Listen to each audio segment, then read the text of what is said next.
Hello ಮಕ್ಕಳೇ, welcome. ಇಂದಿನ ವಿಡಿಯೋದಲ್ಲಿ ನಾವು ಗಿಡ ಮರ ಈ ಒಂದು ಪದ್ಯವನ್ನು ತಿಳ್ಕೊಳ್ತಾ ಹೋಗೋಣ. ಓಕೆ, 5ನೇ ತರಗತಿಯ ಪಠ್ಯಪುಸ್ತಕದಲ್ಲಿ ಬರುವಂತಹ ಪದ್ಯ ಗಿಡ ಮರ. ಈ ಒಂದು ಪದ್ಯವನ್ನು ಬರೆದಂತಹ ಕವಿ ಸತ್ಯಾನಂದ ಪಾತ್ರೋಟ. ಓಕೆ, ಈಗ ನಾವು ಸ್ಟಾರ್ಟ್ ಮಾಡೋಣವಾ? ಅದಕ್ಕೂ ಮೊದಲು ನೀವೇನಾದರೂ ಫಸ್ಟ್ ಟೈಮ್ ನಮ್ಮ ಚಾನಲ್ನ ನೋಡ್ತಿದ್ರೆ ಪ್ಲೀಸ್ ಸಬ್ಸ್ಕ್ರೈಬ್ ಮಾಡ್ಕೊಳ್ಳಿ. ಆಗ ನಾವು ಯಾವುದೇ ಒಂದು ವಿಡಿಯೋ ಮಾಡಿದರೂ ಸಹ ನಿಮಗೆ ನೋಟಿಫಿಕೇಷನ್ ಬರುತ್ತೆ. ಓಕೆ, ಈಗ ಸ್ಟಾರ್ಟ್ ಮಾಡೋಣ.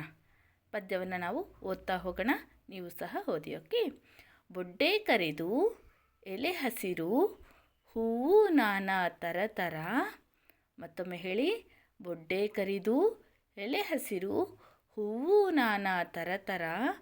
ಎಂಥ ಸೊಗಸು ಏನು ಕಂಪು ಬೆಳೆದು ನಿಂತ ಗಿಡ ಮರ.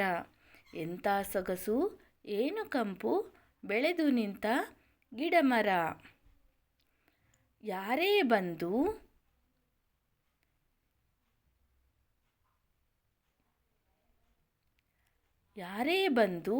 ಏನೇ ಮಾಡಲಿ ಎಲ್ಲದಕ್ಕೂ ದಿವ್ಯ ಮೌನ. ಯಾರೇ ಬಂದು ಏನೇ ಮಾಡಲಿ ಎಲ್ಲದಕ್ಕೂ ದಿವ್ಯ ಮೌನ. ರೆಂಬೆ ಕೊಂಬೆ ಚಿಗುರುವಲ್ಲಿ ಕಡಲುಕ್ಕುವ ಚೇತನ. ರೆಂಬೆ ಕೊಂಬು ಚಿಗುರುವಲ್ಲಿ ಕಡಲುಕ್ಕುವ ಚೇತನ. ಮನುಷ್ಯನಲ್ಲಿ ಮಾತು ಉಂಟು ಮಾತಿನಂತೆ ಇಲ್ಲ ಮನ. ಮನುಷ್ಯನಲ್ಲಿ ಮಾತು ಉಂಟು ಮಾತಿನಂತೆ ಇಲ್ಲ ಮನ. ಲಿಂಗ ವರ್ಣ ಜಾತಿ ಧರ್ಮ ಹಾಳು ಕೊಂಪೆ ಇವನ ಮನ. ಲಿಂಗ ವರ್ಣ ಜಾತಿ ಧರ್ಮ ಹಾಳು ಕೊಂಪೆ ಇವನ ಮನ.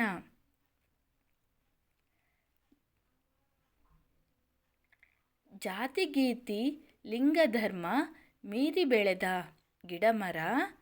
ಜಾತಿ ಗೀತಿ ಲಿಂಗ ಧರ್ಮ ಮೀರಿ ಬೆಳೆದ ಗಿಡ ಮರ. ಅವನು ಇವಳು ಅದು ಇದು ಎನಿಸುತ್ತಿಲ್ಲ ಒಂದು ದಿನ. ಅವನು ಇವಳು ಅದು ಇದು ಎನಿಸುತ್ತಿಲ್ಲ ಒಂದು ದಿನ. ಬೊಡ್ಡೆ ಕರಿದು ಎಲೆ ಹಸಿರು ಹೂವು ನಾನಾ ಥರ ಥರ. ಬೊಡ್ಡೆ ಕರಿದು ಎಲೆ ಹಸಿರು ಹೂವು ನಾನಾ ಥರ ಥರ. ಬಿಸಿಲು ಮಳೆ ಚಳಿಯ ತಡೆದು ಅರಳುತ್ತಿಹುದು ಅನುದಿನ. ಬಿಸಿಲು ಮಳೆ ಚಳಿಯ ತಡೆದು ಅರಳುತ್ತಿಹುದು ಅನುದಿನ. ಇಷ್ಟು ಈ ಒಂದು ಪದ್ಯ ಆಗಿದೆ. ಓಕೆ, ನಿಮಗೇನಾದರೂ ಈ ಒಂದು ಪದ್ಯ ಇಷ್ಟ ಆಗಿದರೆ ಪ್ಲೀಸ್ ಸಬ್ಸ್ಕ್ರೈಬ್ ಮಾಡ್ಕೊಳ್ಳಿ. ಅದೇ ರೀತಿ ಈ ಒಂದು ಪದ್ಯದ ಪ್ರಶ್ನೋತ್ತರಗಳನ್ನು ನಾವು ಮುಂದಿನ ವಿಡಿಯೋಗಳಲ್ಲಿ ತಿಳ್ಕೊಳ್ತಾ ಹೋಗೋಣ. Thank you for watching the video.